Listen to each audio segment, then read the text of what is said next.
this is JC. Welcome to Missed Again, where every missed shot is a lesson. It's not about perfect play, it's about my struggles and honest progress. Today we're going to explore a high percentage hybrid aiming method to make 3-rail kick shots and escapes at or near the corner pocket. No parallel shifts, numberings or calculations. While there is a specific technique, this method will hone your instinctive aiming, which should be the goal of all pool players, but the basic framework will provide a solid foundation to get started. This video is part of my instinctive kicking and banking videos, which you can check out in the playlist at the link above or in the description. I made these 5 3-rail shots all in the first take, so if I can do it, you definitely can as well. Let's get started with the foundation of the method, and that is finding the center track line. The center track line connects the 2 corner pockets at the end of the table. There is a track line that goes 3 rails from one corner to the other. The key is to find this track line when you get to a new table. For most tables, a good starting point is the second diamond on the top of the opposite long rail. Test this out by shooting the cue ball towards the second diamond. The stroke is important. You want to shoot with a medium hard stroke with running English. That means side spin in the direction that the cue ball will run. In this case, it will be left spin as the cue ball is going around the table to its left. I shoot at the second diamond at 10 o'clock. I just missed the pocket, but I do not think it is because of the wrong aiming point. I did not put enough spin on the cue ball. I'll try again with the same aiming point. I shoot just a tiny bit below 10 o'clock and can now confirm that my center track line is correct and the table is on.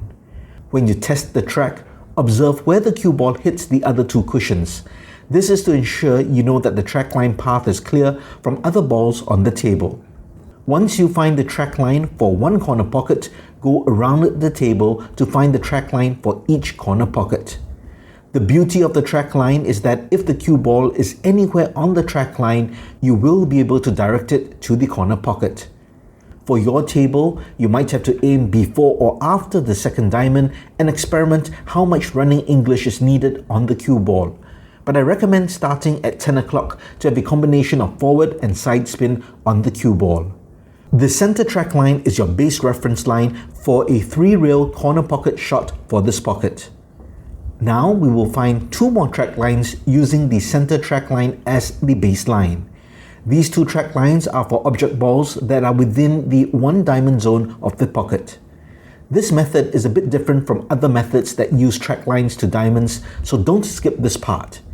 We will start with the object ball 1 diamond away on the long rail. I positioned the 9 ball just before the diamond as we will target the cue ball to hit the 1 diamond mark for purposes of this demonstration to understand the path of the track line. We will first find the aiming point on the long rail. Here's a simple way to remember this.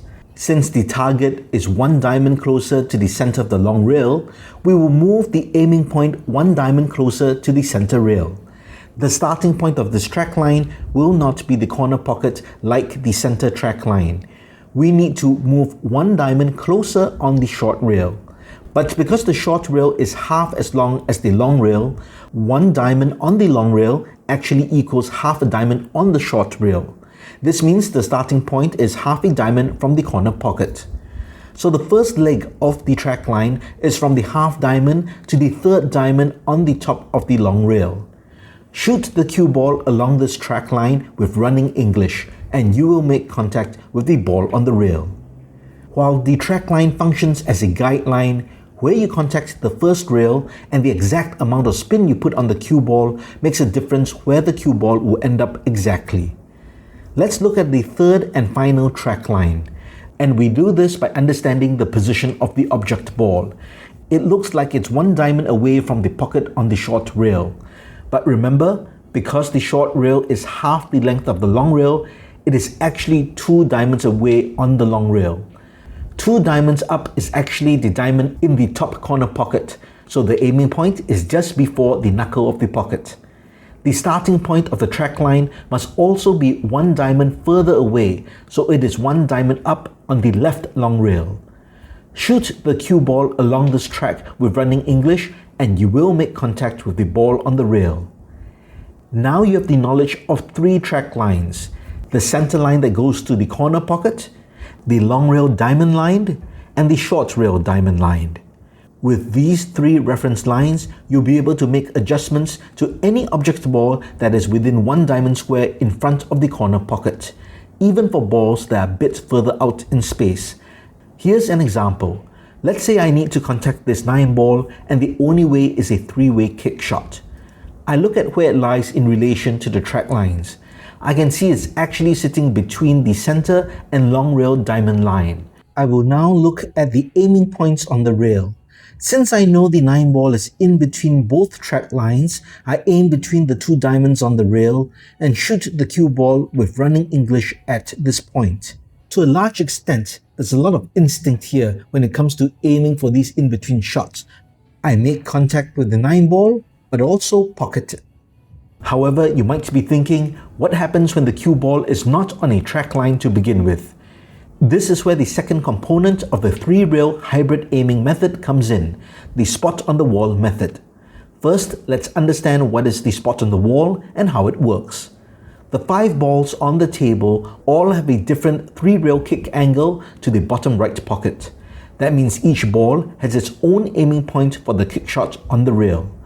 Believe it or not, the aiming lines of all these shots will converge to the same point a distance away. Let me illustrate this with 5 cues. As you can see, if you extend the shooting lines of all 5 balls past the table, they all converge towards the same point. In my case, I've placed a stool to mark the position. The exact position is the front left corner of the stool. This is the converging point of all the shooting lines and is also referred to the spot on the wall. I've also put a yellow T in place so you can see the exact converging point. The principle is that if you aim to shoot the cue ball at this converging point from almost anywhere on the table, it will hit the cushion and kick 3 rails to the corner pocket.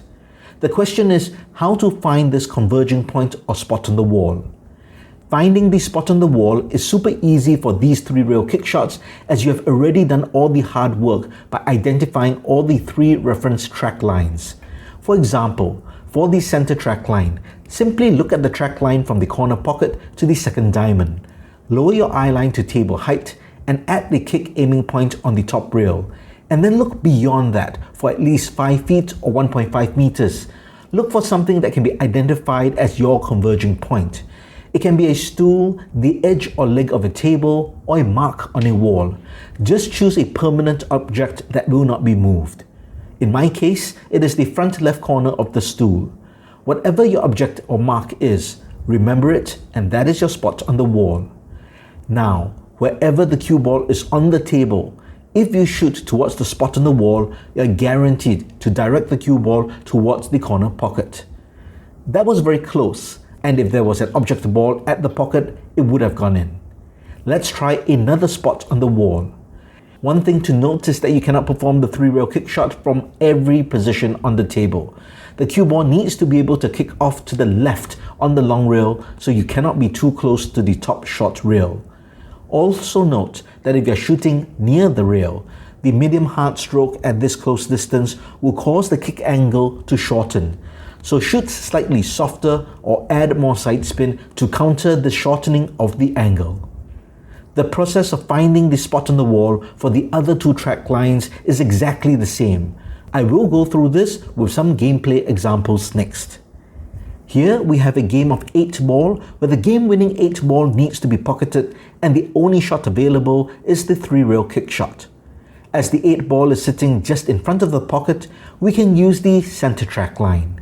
In practice, you do not need to find the spot on the wall before playing. You just need to identify the path of the track line.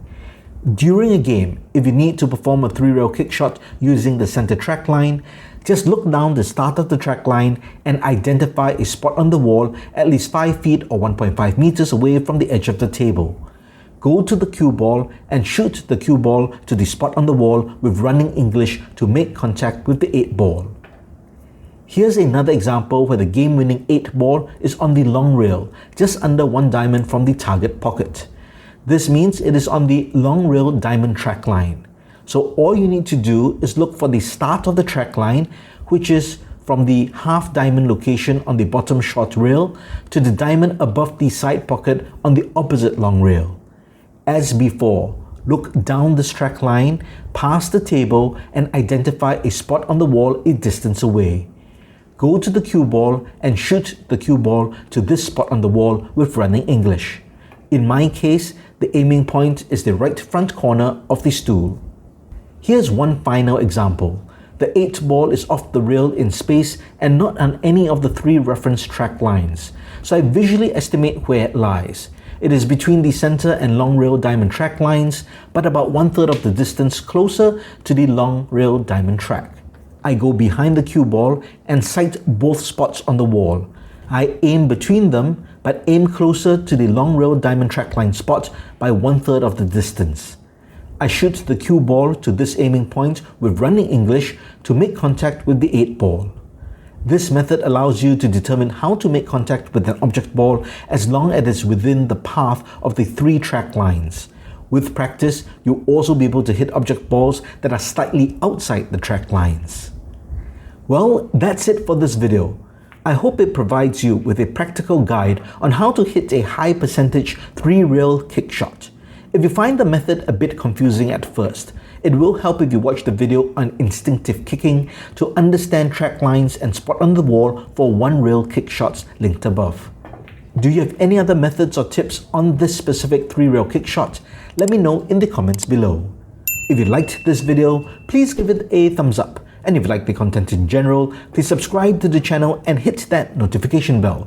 It'll really help the channel out. And be sure to check out my merch store at missagainpool.com. Every miss makes us better, so let's grow together. My name is JC. Try not to miss again.